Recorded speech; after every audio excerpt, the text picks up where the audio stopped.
Vamos abrir as nossas Bíblias no livro de 1 Reis, capítulo de número 19, a partir do verso 1, diz assim o texto. Então o rei Acabe contou à sua esposa Jezabel tudo o que realizara Elias e como passara ao fio da espada todos os profetas de Baal. Diante disso, Jezabel mandou um mensageiro a Elias com o seguinte recado: que os deuses me façam sofrer as piores desgraças, se até amanhã, a esta hora, eu não fizer com a tua vida o que fizeste com os profetas.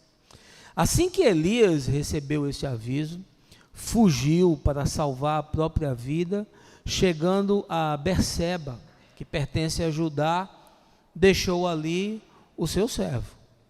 Quanto a ele, fez pelo deserto a caminhada de um dia e foi sentar-se debaixo de um pé de giesta, uma espécie de arbusto, e ali orou pedindo para si a morte, dizendo: agora basta, Senhor, retira-me a vida, pois não sou melhor que meus pais.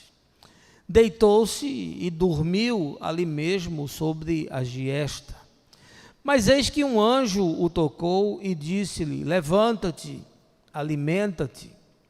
Abriu os olhos, olhou ao redor, e eis que ali junto à sua cabeceira havia um pão quente que fora assado sob pedras em brasa e uma vasilha com água fresca. Tendo comido e bebido, voltou a deitar. O anjo do Senhor veio pela segunda vez, tocou e lhe recomendou: levanta-te e come, porque a viagem será muito longa. Então ele se levantou, comeu e bebeu, fortalecido com aquele alimento, viajou 40 dias e 40 noites, até chegar ao Sinai, em Horebe, o monte de Deus. Ali entrou numa caverna e passou a noite. Então Elias ouviu a voz do Senhor, que lhe questionou nestes termos: que fazes aqui, Elias? Ao que ele respondeu: sinto minhas entranhas serem consumidas por causa do ardente zelo que tenho pelo Senhor, o Senhor Deus dos exércitos, porquanto os israelitas abandonaram a tua aliança, destruíram os teus altares e mataram os teus profetas ao fio da espada. E fiquei solitário, restou somente eu, e agora procuram também tirar minha vida. Diante destas palavras, Deus lhe disse: sai desse lugar e vá ficar diante de mim no alto do monte. Então o Senhor passou por ali e mandou um vento muito forte que fendeu os morros e partiu as rochas em pedaços. Contudo, o Senhor não estava no vento. Quando o vento arrefeceu e parou de soprar, ocorreu um forte terremoto, porém o Senhor não estava no terremoto das terras. Em seguida ao terremoto caiu um fogo, mas o Senhor também não estava no fogo. E depois do fogo veio um sussurro de brisa suave e tranquilo. Assim que Elias percebeu aquele murmúrio, puxou sua capa para proteger o rosto, saiu e postou-se à entrada da caverna. E uma voz lhe indagou: que fazes aqui, Elias?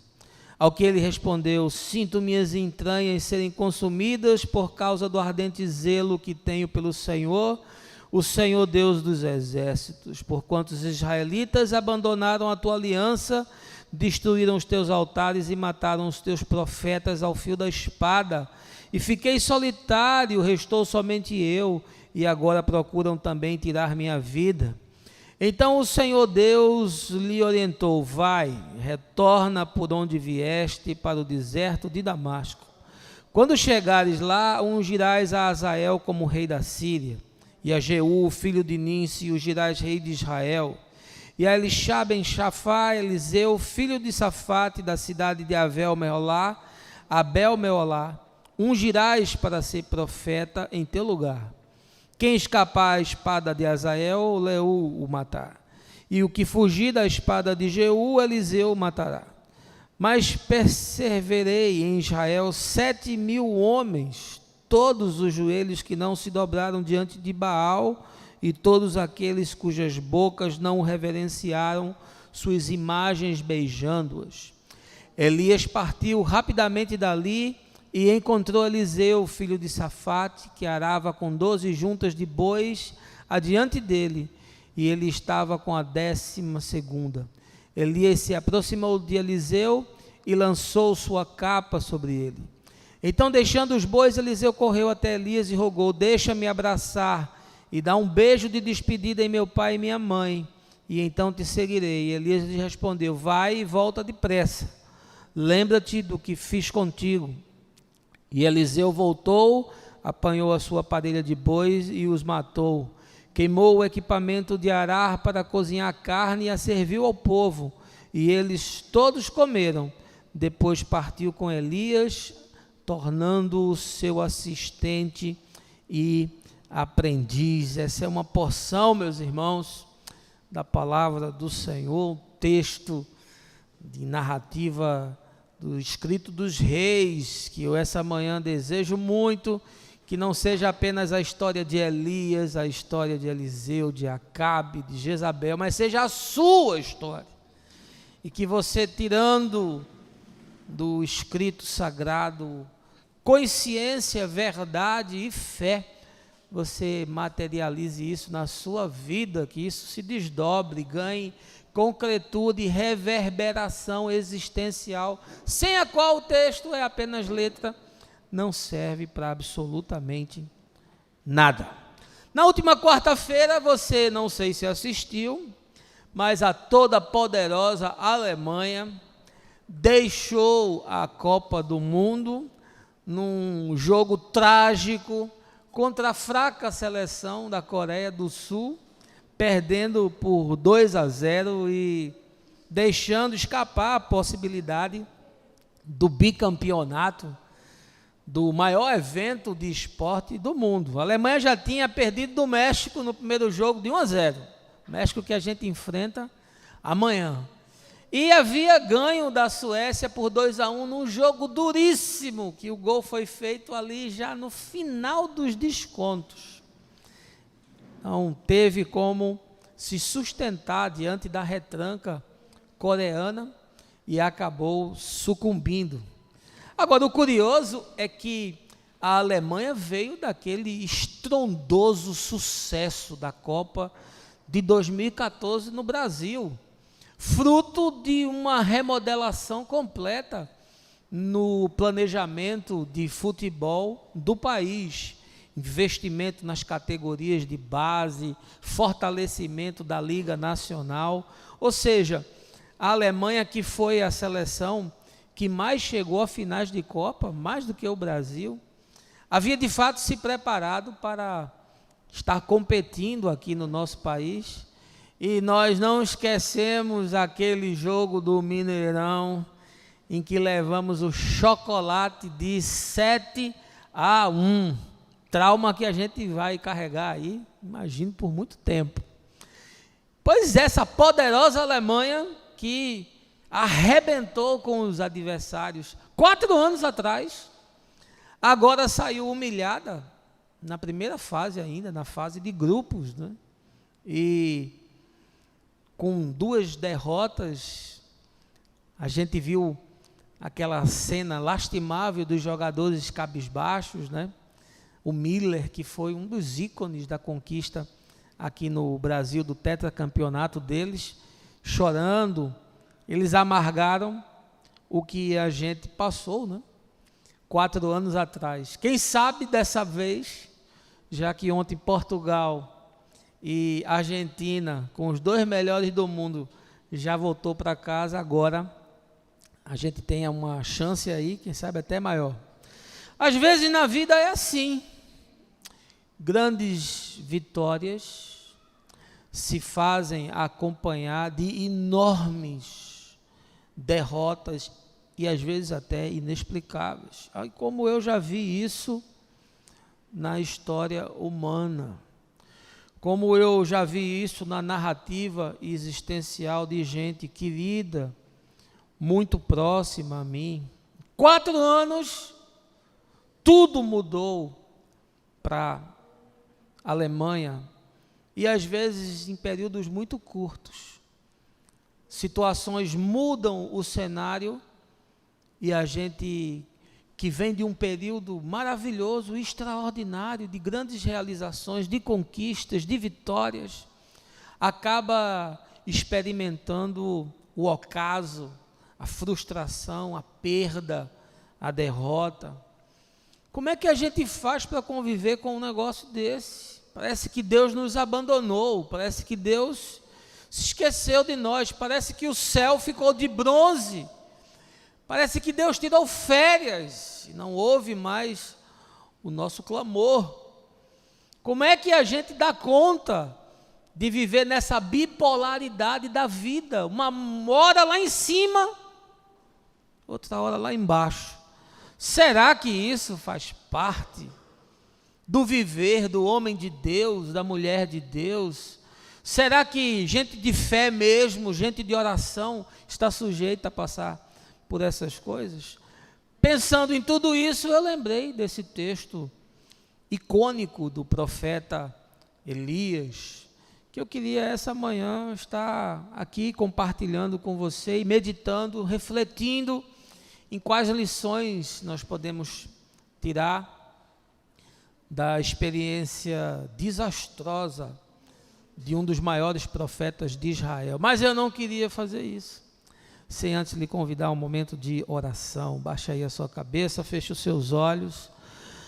Pai, nesse tempo tão difícil em que na nossa sociedade estamos enfrentando dias de desemprego, de injustiça, de violência, de escassez, de achatamento social, de concorrência desleal, de má distribuição de renda, nesse tempo em que nós olhamos para o céu e achamos que tu estás inerte, que tu te esquecestes de nós, que tu abandonastes o Brasil. Nesse tempo tão difícil, nós queremos olhar para a tua palavra e dizer, como disse o salmista: em todo tempo louvarei ao Senhor, sempre estará nos meus lábios o teu louvor. Ajuda-nos, Senhor, em meio a tanta desolação, fortalece os nossos passos, a força ao nosso coração, dá clareza à nossa consciência, de tal forma que não esmoreçamos no meio daqueles que se esquecem de que tu és um Deus bondoso e fiel. Essa manhã, dá-nos a tua paz e o prazer de sempre te servir com alegria, no nome de Jesus. Amém. Livro de 1 Reis, a crítica mais tradicional acredita esse livro ao profeta Jeremias, mas estudos mais aprofundados e recentes sabem que Jeremias viveu os seus últimos anos ali no Egito, e muito provavelmente esse livro foi escrito na Babilônia. Aqui nós estamos aproximadamente 560 a.C., já havia ocorrido aquela divisão dos 2 reinos, o reino de Judá ao sul, com a capital Jerusalém, e o reino de Israel ao norte, com a capital Samaria. Portanto, deixa eu lhe convidar para você entrar nessa cenografia, participar dessa ambiência, compreender os contornos do que aqui se passa, para que você melhor também compreenda sobre o texto. Esse reino de Israel estava numa situação decadente do ponto de vista religioso. Entre os reis que reinaram em Israel, considera-se esse Acabe o pior de todos eles. Por aí você imagina, era um homem fraco, era um homem que não tinha força nem moral nem espiritual, e era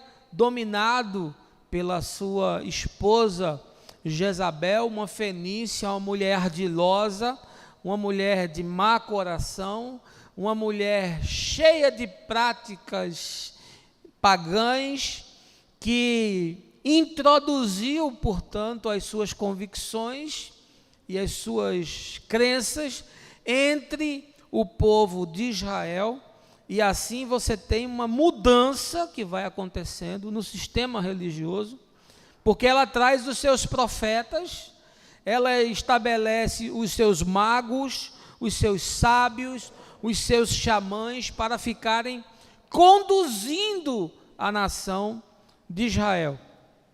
Esses profetas comiam à sua mesa, era gente que estava ali fazendo parte da nobreza, da elite da sociedade, e gastavam somas assim vultuosas para patrocinarem os seus cultos, construíram grandiosos templos que foram dedicados a esses ídolos fenícios. Para vocês terem uma ideia, os espetáculos eram tão performáticos que tinham danças místicas, as pessoas entravam em transe, em estado de catarse, de histeria, havia muita lascívia, havia prostituição e permissividade, chegavam ao ponto dos sacerdotes se cortarem para que o próprio sangue fosse oferecido como libação. Fosse isso pouco, eles ofereciam todo tipo de sacrifício às entidades, e até por vezes sacrifícios humanos. Crianças eram mortas e oferecidas ao deus Moloque, que era uma divindade cananeia. Então você aí já tem um panorama de como estava a nação que dizia que o único Deus era o Senhor. Aí, dentro desse contexto de degradação, de destruição, de afastamento e de esquecimento da verdade e dos princípios do Deus de Israel, o próprio Senhor levanta um profeta chamado Elias, e esse homem vem com um ministério de juízo e passa, portanto, a confrontar duramente o rei Acabe, a sua mulher Jezabel, porque eles haviam deixado os mandamentos do Senhor para servir aos Baalins. No capítulo 18, um capítulo antes desse, esse confronto que vai cada vez mais ganhando vulto, que vai se intensificando, chega ao seu limite. E aí Elias faz um desafio aos profetas de Baal, em torno de 450 sacerdotes que serviam a esses cultos e a essas devoções, e diz: olha, Israel vai ver agora qual é o Deus que é o Deus verdadeiro. Vocês vão para o monte, lá a gente vai construir 2 altares, vamos colocar 2 sacrifícios, 2 animais em cima dos altares, e vocês vão orar para os deuses de vocês, e eu vou orar para o meu Deus. O Deus que manda fogo, que consumir o holocausto, é o Deus verdadeiro. E aí o desafio foi aceito, os profetas de Baal foram, e Elias disse: pode começar aí a clamar.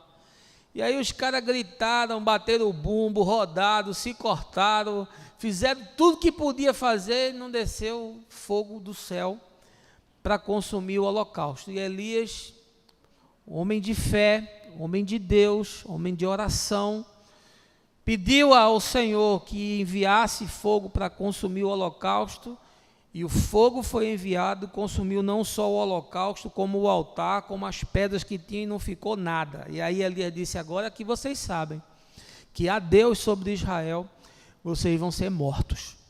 E aí houve uma perseguição e uma carnificina foi feita, porque aqueles 450 profetas foram mortos. Lembre-se que nós estamos num mundo semibárbaro, aqui não tem ONU, aqui não tem direitos humanos, aqui não existe ainda essa consciência, portanto a lei aqui era essa, e esses homens foram mortos. Aí Acabe, quando soube do resultado do confronto, Elias 1, Baal 0, chegou para Jezabel e disse: olha, aquele profeta que vive incomodando, aquele profeta que vive confrontando, denunciando. Ele fez assim, assim e assim. E aí Jezabel, enfesada, disse: pois agora saiba ele que ele vai morrer.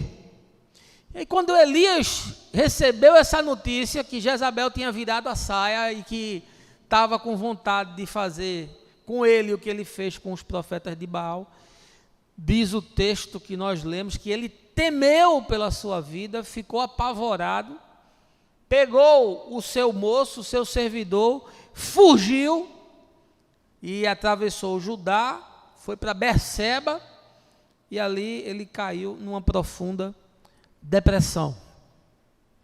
Elias ficou frustrado, olhou para as circunstâncias, sentiu-se inútil, pensou que tudo que ele tinha feito não tinha adiantado de coisa nenhuma, porque Deus tinha a obrigação de protegê-lo, de imantá-lo, de impermeabilizá-lo, de blindá-lo contra as intempéries, as dificuldades, os problemas, as circunstâncias, a mudança do vento, a mudança do tempo. E assim ele entrou em depressão, sucumbiu, ficou desorientado, agiu de forma precipitada, fugiu. Estava tão esgotado emocionalmente que quando foi servido pelo anjo, comeu e dormiu, apagou, exaurido emocionalmente, e começou a dizer que estava com vontade de morrer. Orou a Deus, disse: chega, tá bom, já deu, não quero mais, está difícil, está pesado, está sofrido, está ardido, eu não quero mais, você me leve, bote outra pessoa para carregar esse piano, porque eu não quero mais. E começou a se sentir aquela pessoa coitada, sabe? Aquela autocomiseração piedosa, cheia de maldade sofisticada. É a piedade com glacê da safadeza. Ah, Deus, ninguém me ama, ninguém me quer, eu estou sozinho, não aguento mais, tire a minha vida. Olha como Deus tem que lidar com as nossas chantagens, com os nossos melodramas, com as nossas cafagestagens. E aí perdeu o sono, perdeu o apetite, deprimiu. Foi para Horebe, se escondeu numa caverna e começou a resmungar. E aí eu tenho uma questão para colocar diante de você essa manhã. Como é que um homem que tem intimidade com Deus, como é que um homem que sabe quem é Deus, como é que um homem que ora e diz não vai chover, e por 3 anos não chove em Israel, e depois ele ora e diz agora vai chover, e chove em Israel? Como é que um homem que faz descer fogo do céu, que desafia 450 profetas de uma divindade cananeia, de um culto que estava estabelecido como o culto majoritário em Israel, como é que esse homem, que de forma tão contundente determina que aqueles que praticam esse culto sejam mortos e há um derramamento de sangue, uma coisa estrondosa, agora com medo da reprimenda, do castigo, da perseguição de uma mulher, sucumbe? Como? Como é que alguém pode alterar de um estado para o outro de uma forma tão rápida, de um dia para o outro? Aí, se eu for perguntar isso para um psicólogo, ele vai dizer: é bipolar. Um dia estava bem, outro dia estava surtado. Você já viu isso na sua vida? Não? Gente que tem tanta fé, gente de oração, gente que tem intimidade com Deus, gente que conhece a Bíblia, que cita versículo, gente que tem estrada, gente que tem patrimônio espiritual, gente que tem musculatura emocional, gente que dá testemunho profissional. De repente, acontece um problema e essa pessoa afunda, como se não existisse Deus, como se Deus nunca tivesse intervido na sua vida, como se o que diz na Escritura fosse história de Trancoso, conto da carochinha. Gente que afunda em depressão. Pode isso, Arnaldo? Perguntaria o Galvão Bueno. Pode isso, meu irmão? Hein? Gente madura, gente espiritual, gente cheia de fé, gente que anda com Deus. Pode afundar do jeito que afundou Elias. Será que Elias era crente mesmo? Ou Elias era meia boca? Nós vivemos na sociedade dos campeões. Nós vivemos no tempo dos vencedores. Nós vivemos no mundo em que você precisa triunfar a qualquer custo, porque só se reconhece quem chega lá no alto, quem mora na melhor casa, quem tem o melhor carro, quem faz as melhores viagens, quem coloca os filhos nas melhores escolas, quem tem o melhor seguro de saúde. Ninguém reconhece aquele que não conquistou para si um pedestal reverenciado pela sociedade. E a igreja, desgraçadamente, absorveu isso. A teologia que se prega nesse tempo é a teologia do homem de ferro. É a teologia da Mulher Maravilha. É a teologia de pisar na cabeça da serpente. É a teologia do triunfo. É a teologia da vitória. É a teologia do decreto.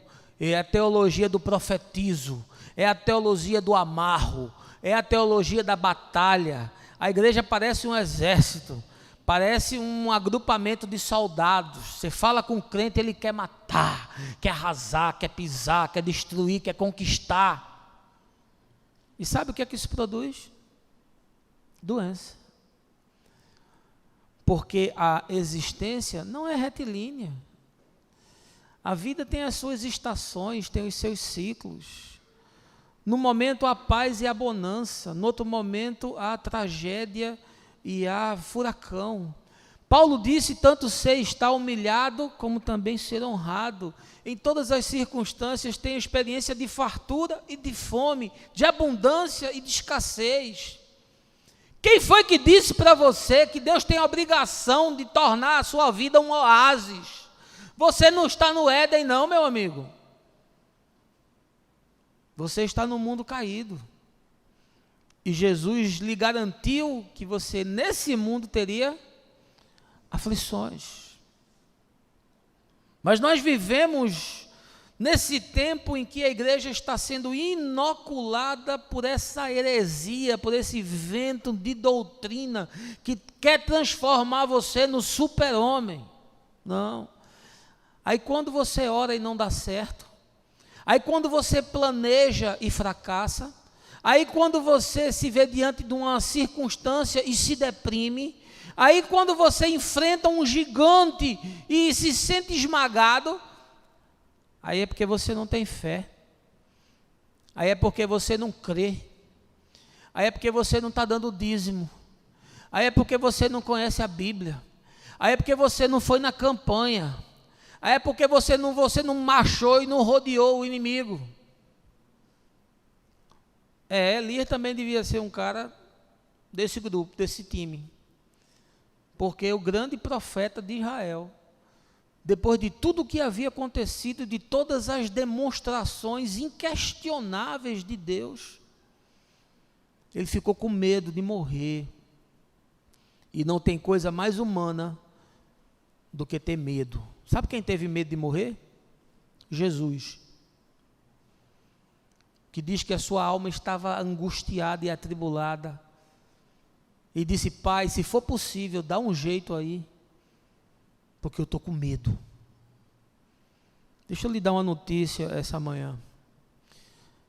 Nós temos vagas para perdedores, porque Deus tem segundas chances, amém? Teve para Elias, o grande profeta de Israel, e Deus tem uma segunda, uma terceira, uma quarta chance para você, porque diz o salmista, 7 vezes cai o justo e não fica prostrado, porque o Senhor o levanta. Há vaga para derrotados, porque ninguém está imune de viver uma crise familiar. Ninguém está imune de enfrentar o fim trágico de um casamento. Ninguém está imune a perder o emprego, e perder a renda, e perder o status, e perder os amigos, e perder algumas benesses que o dinheiro possibilita, sim. Porque ninguém está imune a ficar velho, e a velhice é uma perda, principalmente quando a gente não sabe lidar com ela. Ninguém está imune a se sentir só. São os pais que são órfãos de filhos vivos, ficaram jogados nos asilos. São os filhos que são órfãos de pais vivos, que são criados pelas babás. Ninguém está imune a ter um problema grave de saúde, a fazer uma ressonância e descobrir um câncer, a fazer uma ressonância, uma tomografia e descobrir que está com Alzheimer. Não, ninguém está imune às síndromes modernas, síndrome do pânico, síndrome da ansiedade. E só consegue dormir com um medicamento, e sente que, de repente, o mundo parece que vai engolir a pessoa. Ninguém está imune a, de repente, sem explicação nenhuma, perder o apetite pela vida e ter vontade de morrer. Sabe por quê? Porque Elias, o grande profeta de Israel, de um dia para o outro, sentiu vontade de desistir de tudo, se escondeu dentro de uma caverna e disse: quero mais não, chega, estou cansado, eu prefiro que você me leve. Quando a gente olha para a história de Elias, o que é que ela pode nos ensinar? Que lições a gente pode tirar? Se você quiser voltar, o texto que nós vamos falar essa manhã é expositivo, tudo vai ser tirado das Escrituras. 7 lições que a vida de Elias e o seu momento de depressão profunda pode nos ensinar. A primeira coisa é que há um propósito na sua existência. Portanto, olhe o contexto mais amplo antes de tomar qualquer decisão. Veja aí o verso 3. Assim que Elias recebeu esse aviso, fugiu para salvar a própria vida.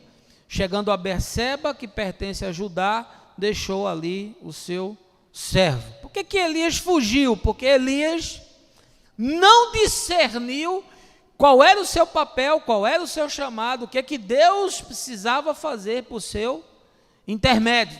Ele agiu no impulso, ele agiu de forma irruptiva, ele agiu de forma precipitada. Ele não olhou as circunstâncias de uma maneira mais abrangente, ele não compreendeu qual era o seu papel naquele latifúndio. Como as pessoas fazem isso. Enfrentam a dificuldade e já querem rapidamente tomar decisões, porque nós lutamos contra o tempo, não é? Se nós demorarmos a decidir, podemos perder dinheiro, podemos perder o cliente, podemos perder a oportunidade, podemos perder o trem, e parece que esse trem só passa uma vez na vida, e parece que a gente é quem faz a história acontecer. Como diz a canção, quem sabe faz a hora, não espera acontecer. Mas a Escritura nos ensina que é bom esperar. Esperei confiantemente pelo Senhor, diz o salmista, e Ele se inclinou para mim.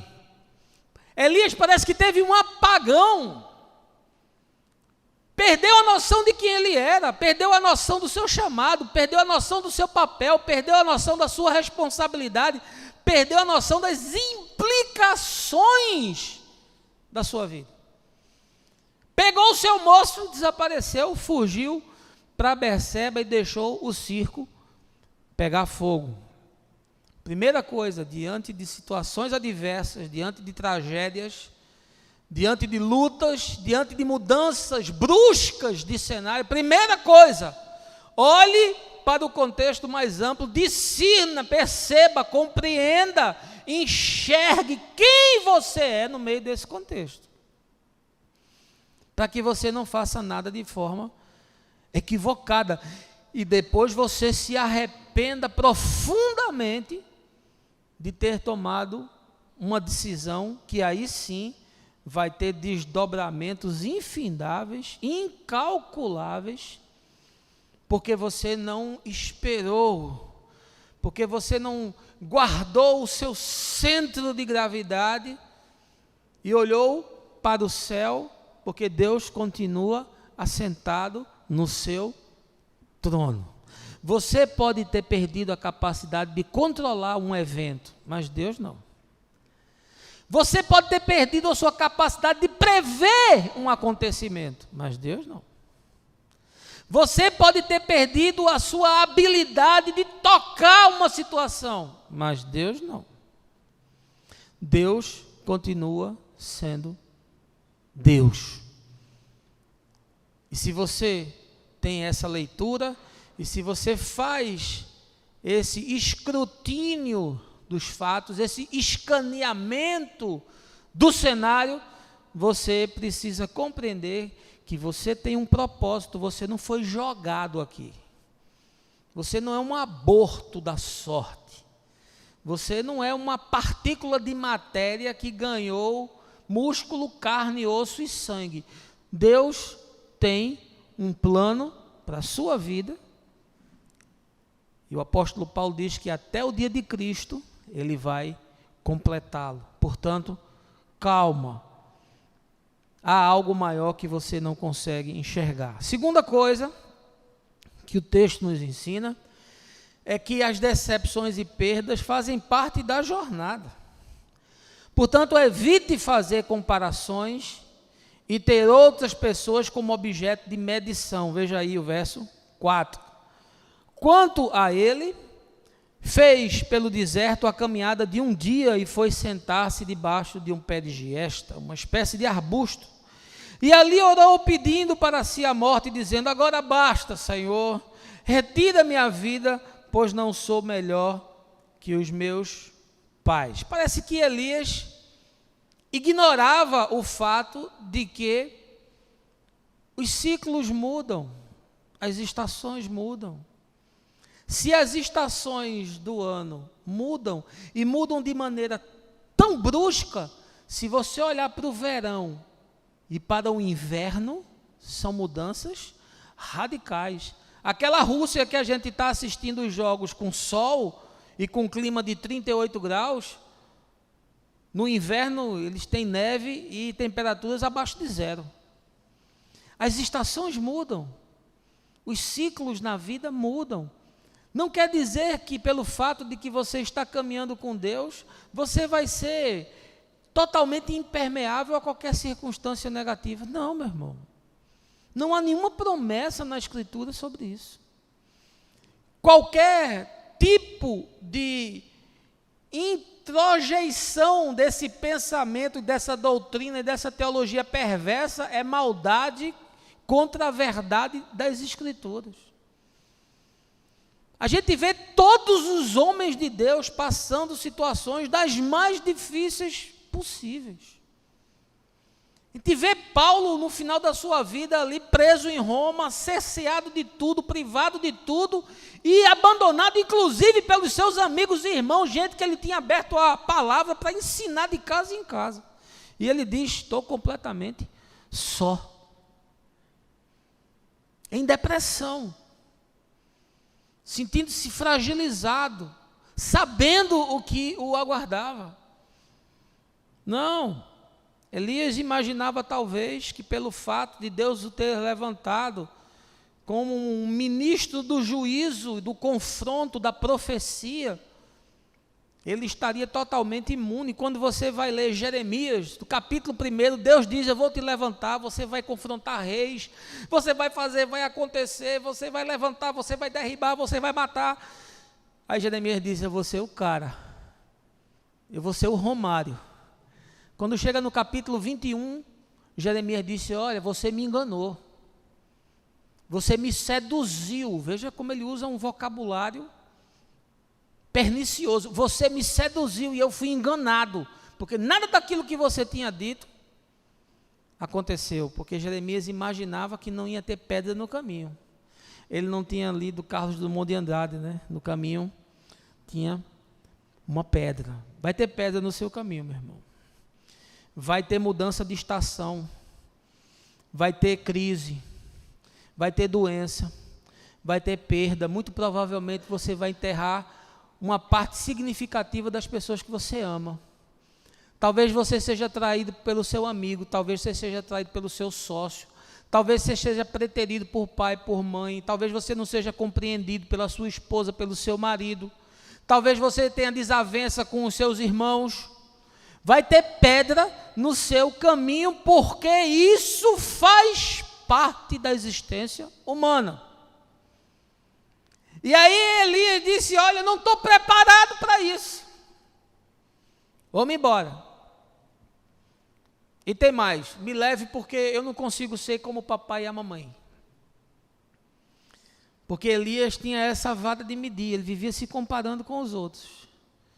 Ele vivia sempre se medindo, olhando para alguém. Ah, eu estou do mesmo tamanho do fulano. Ah, eu estou maior que o fulano. Ah, eu estou menor que o fulano. Tem coisa pior na vida do que você ficar se comparando com outra pessoa. Sabe por quê? Porque Deus não fez um clone de você. Você não é um clone, você é único. Olha, a sua impressão digital não tem outra igual a sua. Eu vou lá no Itaú, quando eu vou tirar um extrato, eu boto lá meu dedo e abre a minha conta. Se você botar o seu, não abre. Só abre o meu. Sabe por quê? Porque eu sou único. Eu fui feito de maneira assombrosa. Não existe uma cópia minha. São 7 bilhões de pessoas, mas nenhuma delas é igual a mim. Nenhuma será depois de mim igual a mim. E nenhuma antes de mim foi igual a mim. Nem igual a você. Portanto, pare de se comparar. É irmão se comparando com outro irmão, querendo ser como outro irmão. É pai se comparando com filho. É filho querendo ser mais do que o pai, fazer mais do que o pai, ganhar mais do que o pai, empreender mais do que o pai. Pare com isso. Isso vai acabar com a sua alma. É você querendo ser igual ao seu vizinho, é você querendo ser igual ao seu sócio, é você querendo ser igual ao empresário que você conhece. Pare com isso. Deus tem um propósito para você. Use as suas habilidades, as suas potencialidades, no máximo que você puder. Mas pare de fazer comparação entre você e o seu igual.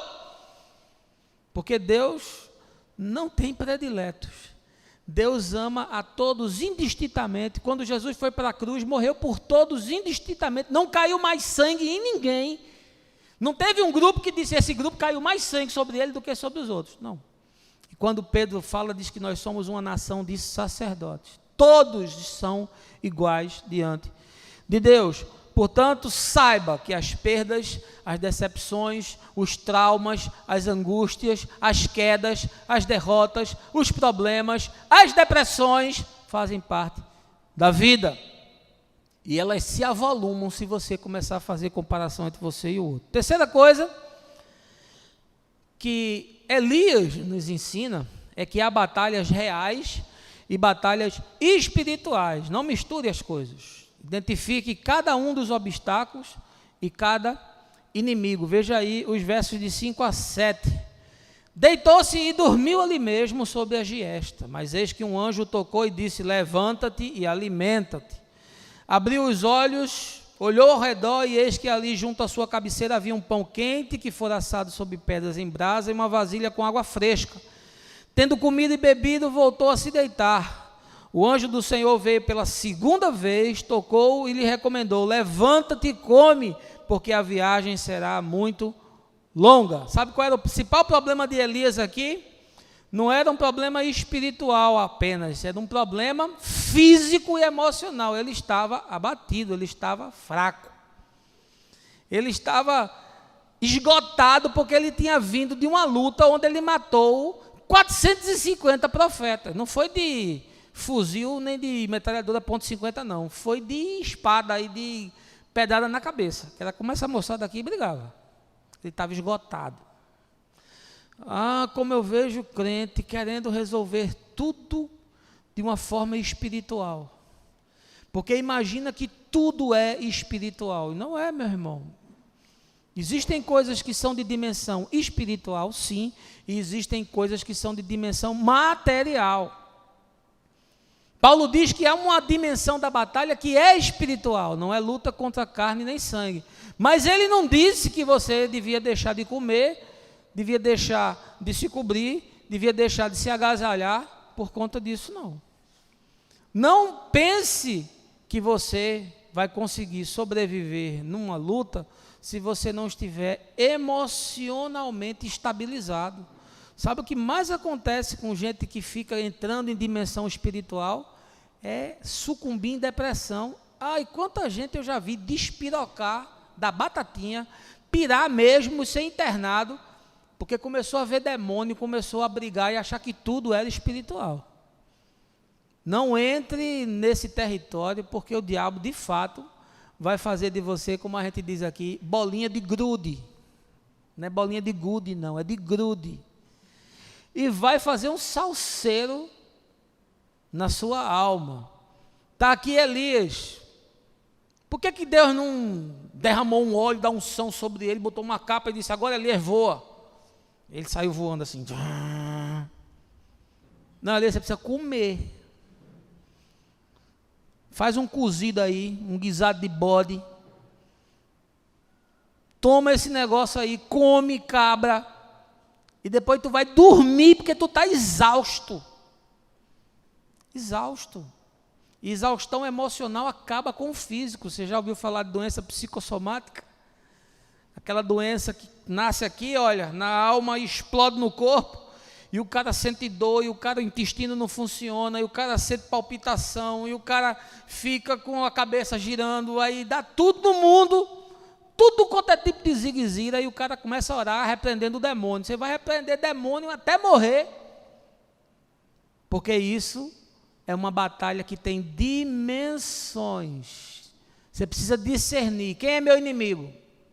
Meu inimigo é um demônio, ou meu inimigo é a minha falta de apetite, a minha vida sedentária que está arrebentando com o meu físico, e o meu físico escangalhado está destruindo o meu emocional. Ponha cada coisa no seu devido lugar. Não vá querer enfrentar situações que é necessário você ir para o médico, tomar uma vitamina, fazer um regime, que é o meu caso, cuidar do seu coração, como se fosse uma coisa de dimensão espiritual, porque há lutas sim que são espirituais, mas a gente precisa aprender a discernir, porque nem tudo você vai vencer de joelho, porque nem Elias, que fazia descer fogo do céu, e que orava e não chovia, e que orava e chovia, precisou comer e dormir. Então não é possível que você seja mais poderoso do que Elias, que você não precisa cuidar do seu corpo, do seu sono, da sua alimentação, para aí sim você ter a capacidade de, discernindo as coisas, cada um em seu devido lugar, você enfrentar os obstáculos espirituais. Quarto lugar, o que o texto de 1 Reis 19 nos ensina, é que a gente precisa fortalecer a fé e buscar a revelação da direção a tomar.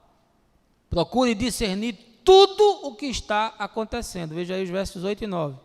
Então ele se levantou, comeu e bebeu, fortalecido com aquele alimento, viajou 40 dias e 40 noites, até chegar ao Sinai em Horebe, o monte de Deus. Ali entrou numa caverna e passou a noite. Então Elias ouviu a voz do Senhor, que lhe questionou nesses termos: que fazes aqui, Elias? Vê, depois que ele se alimentou, comeu o espinafre do papai, ficou forte, andou 40 dias e 40 noites, mas ele foi na direção do Horebe. Isso é muito significativo, porque Horebe, para o israelita no Velho Testamento, é esse local da revelação de Deus, é esse local do encontro com Deus, é o local onde Moisés viu a face de Deus, é o local onde Deus revelou a Moisés a sua lei, a sua vontade, os seus princípios, os seus propósitos.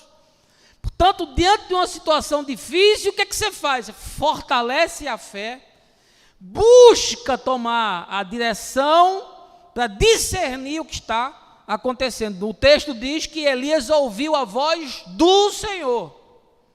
No meio do turbilhão, no meio da confusão, no meio do problema, no meio do vucu-vucu, você vai ouvir várias vozes, inclusive a voz do diabo. Mas você precisa ouvir a voz de Deus. Portanto, é preciso que você vá para Horebe. Horebe é um lugar? Não. Horebe é uma ambiência. Estou mandando você vir para o templo não, porque isso aqui não é templo, a gente não considera isso como templo. E geografia sagrada foi destruída quando Jesus disse, nem aqui, nem em Jerusalém, porque o Pai procura quem adora em qualquer canto, em qualquer hora, em qualquer lugar. Mas é esse espaço dimensional do encontro com Deus e com a revelação de Deus. Aí sim, esse é o Horebe, é esse lugar de ouvir a voz de Deus. Pode ser no seu quarto, pode ser na sala, pode ser até aqui, pode ser em qualquer canto, pode ser dentro do carro, pode ser num afastamento, para um local mais ermo, mais calmo, mais tranquilo, pode ser em qualquer lugar, mas você precisa ouvir a voz de Deus. E aí você vai discernir o que está acontecendo. Porque veja que a primeira pergunta que Deus fez para Elias, qual foi? Elias, o que é que você está fazendo aí? Veja que Elias achou que estava fazendo tudo certo. Mas a primeira coisa que Deus pergunta para ele é, o que é que você está fazendo aí?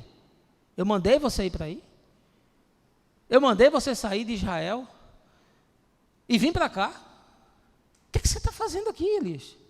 Foi a primeira coisa que ele perguntou, o que já revelava que ele estava sem direção. Escute a voz de Deus, vá para Horebe, vá para esse local do encontro da revelação para você compreender o que está acontecendo. Quinto lugar, Elias nos ensina que apesar da dor ser legítima, não se vitimize, você não conhece o contexto mais amplo, nem sabe qual é o propósito final de Deus. Veja aí o verso 10. Ao que ele respondeu, sinto minhas entranhas serem consumidas por causa do ardente zelo pelo Senhor. Porquanto os israelitas abandonaram a tua aliança, destruíram os teus altares, mataram os teus profetas ao fio da espada, e fiquei solitário, restou somente eu. E agora procuram também me tirar a vida. Olha, Elias imaginou que ele estava sozinho, não estava. Depois ele vai ver que Deus tinha reservado 7.000 homens e mulheres que não tinham se dobrado, nem participado desses cultos profanos. Mas ele achava que ele era a vítima do mundo. E apesar da dor de Elias ser legítima, Deus não despreza a dor de Elias. Como Deus não despreza a sua dor. Aliás, ninguém sabe o tamanho de uma dor a não ser quem a sente. A dor do outro sempre é pequena para mim. A crise do outro sempre é pequena para mim. O problema do outro sempre é pequeno para mim. Porque eu não tenho a dimensão de quanto aquilo dói nele, porque ele tem uma história. E as dores se interpõem na nossa história e no nosso contexto. A dor é legítima, mas não se vitimize. Não fique com autopiedade, não fique com autocomiseração, não fique achando que você é um errante, que Deus se esqueceu de você, que você é um desgraçado, um amaldiçoado, que tudo na sua vida dá errado, você não tem sorte, você não dá certo. Aí você já começa a se comparar e se medir com o outro. Não, porque meu irmão dá certo, porque meu primo dá certo, porque meu pai dá certo, porque meu chefe dá certo, meu amigo, tudo dá certo, mas comigo tudo dá errado. Acabe com isso. Sinta a sua dor, sim. Deguste o seu sofrimento. Sim, Davi degustou o sofrimento. Sofreu, o filho estava lá, e aquela situação, o menino nasceu, mas estava morre, não morre, ele estava chorando, botava cinza na cabeça, não queria comer, mas quando o menino morreu, ele disse, chega, agora vou tomar banho, fazer a barba, cortar o cabelo, botar perfume, traga comida que eu estou com fome. Mas Davi, você estava se acabando quando o menino estava vivo, e agora que morreu você vai virar a página? É, porque agora não posso mais fazer nada. Porque tem um tempo de sofrer, de me aquietar. O profeta Jeremias, Lamentações, capítulo 3. Assente-se só e fique solitário. Talvez ainda haja esperança. Chore, pranteie, sofra, mas não se vitimize, não se ache coitadinho, porque aí gera doença. E essa doença vai só dificultar a sua vida. Deus tem um propósito. Deus tinha um propósito para Elias, que vai se revelar aqui mais na frente. Ele nunca deveria ter saído de Samaria. E Deus tem um propósito na sua vida, mas está doendo, eu sei, mas vai se revelar algo maior lá na frente. Porque o escritor de Hebreus diz que Deus disciplina a quem ama. Então, se você está debaixo de disciplina, de sofrimento, saiba, é porque Deus lhe ama. E lá na frente, o cenário que vai se desenhar vai ser muito melhor, porque os caminhos dele, diz Isaías, não são os seus caminhos, e os pensamentos dele não são os seus pensamentos, mas o que a gente sabe é que Deus conspira para nos fazer o bem. Sexto lugar, Elias nos ensina que a gente deve se esvaziar de todo sentimentalismo, se afastar de ambiências destrutivas, evitar pessoas que provocam danos e nos pormos diante de Deus. Veja aí versos 11 e 12. Diante dessas palavras, Deus lhe disse: sai desse lugar e vá ficar diante de mim no alto do monte. Então o Senhor passou por ali e mandou um vento muito forte que fendeu os morros e partiu as rochas em pedaços, mas o Senhor não estava no vento. Quando o vento arrefeceu e parou de soprar, ocorreu um forte terremoto, porém o Senhor não estava no terremoto. E em seguida ao terremoto caiu um fogo, mas o Senhor também não estava no fogo. E depois do fogo veio um sussurro de brisa suave e tranquila. Aqui o escritor usou uma metáfora para falar da gente do fogo, do terremoto, do vento forte que despedaça com tudo, porque tem situações na nossa vida que parece que é realmente um terremoto para nos avassalar, para nos destruir, para nos remover do nosso conforto. Você está lendo o livro de Jó, ali no capítulo 39, se não me engano, diz: no meio do furacão, do meio do redemoinho, falou o Senhor com Jó. 39, do meio do redemoinho, aquela confusão, Jó naquele sofrimento, tudo tinha se acabado, a plantação tinha pegado fogo, os filhos tinham morrido, o gado tinha morrido, aí do meio do redemoinho, Deus falou com Jó. E aqui está a metáfora: veio o terremoto, mas Deus não estava no terremoto, veio o fogo, mas Deus não estava no fogo, veio o vento avassalador, Deus não estava, mas de repente veio uma brisa suave, e aí Deus se apresentou. Portanto, meu irmão, você precisa entender que é preciso se esvaziar de todo sentimentalismo bobo, de ambientes que são destrutivos e de gente perversa. Veja o que é que Deus disse para ele: saia desse lugar e venha ficar diante de mim. Você sabe qual é a pior coisa que você pode fazer em determinadas circunstâncias? É você ficar bebendo daquele contexto ali de morte, de inveja, de maledicência, de ciúme, de desejo homicida reprimido, de competição que é vaidosa. Há certas situações e há certos convívios, porque a gente quer tarja preta, que a melhor coisa que se tem a fazer é se afastar. Saia. E vai ficar onde? Vai ficar diante do Senhor. Deixe aquele lugar, deixe aquele convívio, deixe aquelas práticas, saia desse mar revolto, saia desse céu de chumbo e vá ficar diante do Senhor, porque Deus tem o que falar para você. Saia desse vento impetuoso, saia desse terremoto, saia desse fogo que está consumindo tudo, saia, se afaste disso. Meu pai me dizia: uma boa retirada é sinal de valentia. Saia. Tem situações que a melhor coisa a fazer, sabe qual é? Deixe ir, abandone. É Elizabeth Kubler-Ross, o Leozinho, que fala isso? Perdas necessárias. Deixe ir. Judith Viost, deixe ir, abandone. Kubler-Ross é falando sobre a morte, sobre os rituais da morte.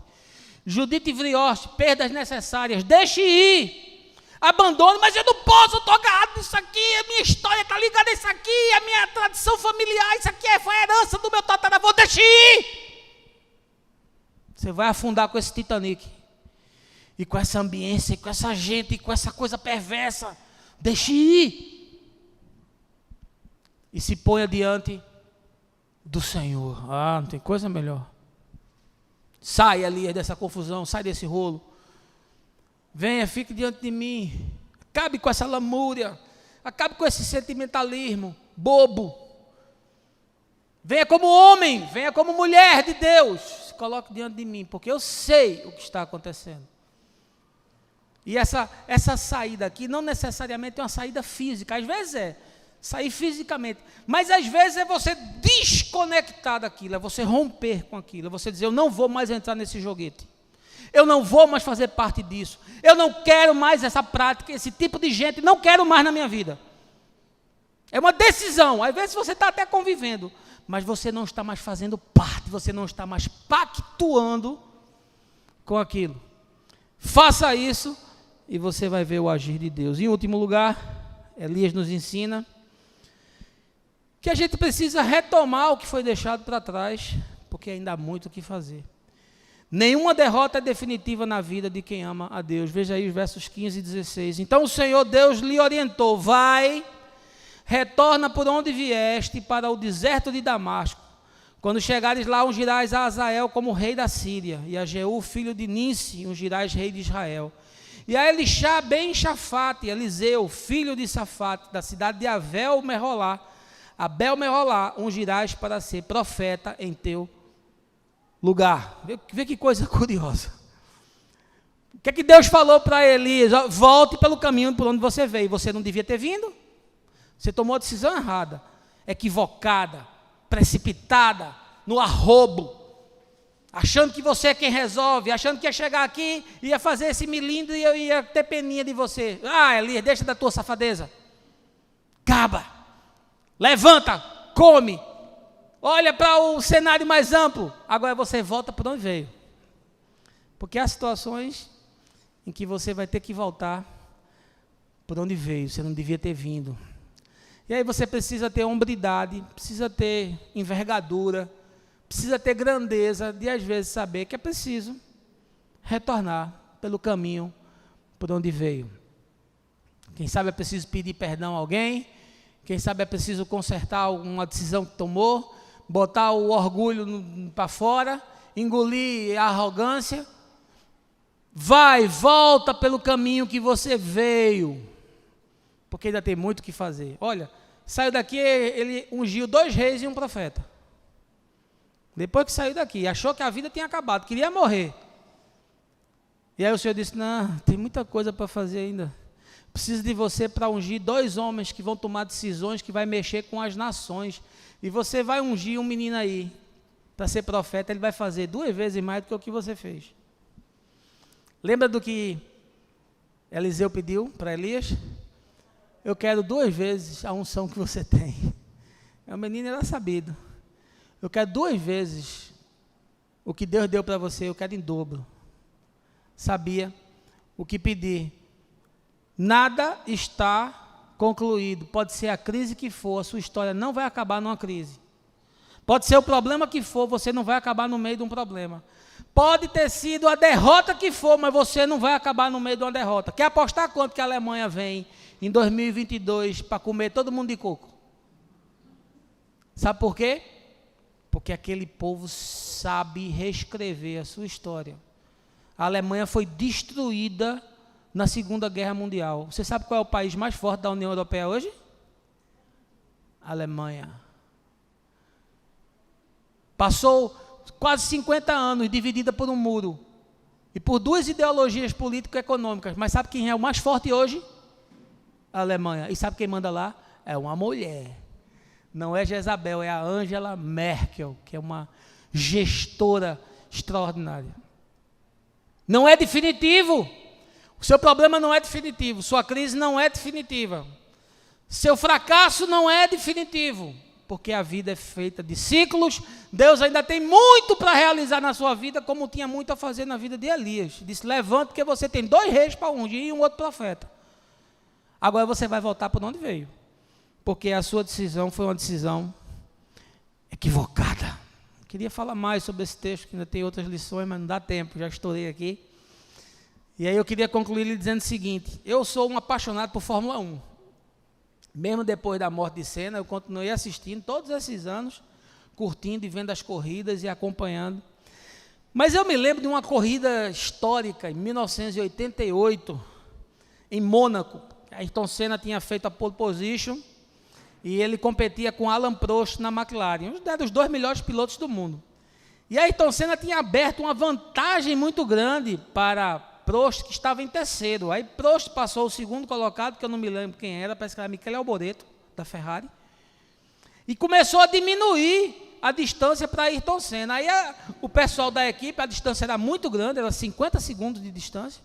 Aí o pessoal da equipe disse: Senna, calma, dá uma maneirada aí, dá uma aliviada aí, porque tem muita distância, você vai chegar com folga.